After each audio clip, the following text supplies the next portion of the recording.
ရောက်တမီတခြားစီမိုင်တွေဝဲငါကလေးပဲဖြစ်ချင်မိတော့တယ်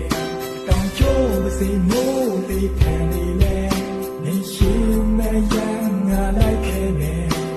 စိတ်ကူးတဲ့ရုံးလွင်ခဲ့ဘူးခဏပြုံးနေပြန်လာတော့ချေတဲ့သူ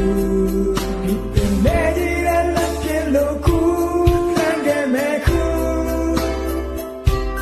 ငါယူမိဝိုင်းနေတဲ့ပြန်ခဲ့ဖို့လှိုင်းနေတဲ့ဒီကွယ်မတန်နေနဲ့အော်ခေါ်မိတယ်ဒီမြဲတဲ့လူဘဝတဲ့ဒီမြဲဆုံးချစ်တွေကရတိုင်းထပ်ဖို့တန်တာနေသေးတာနဲ့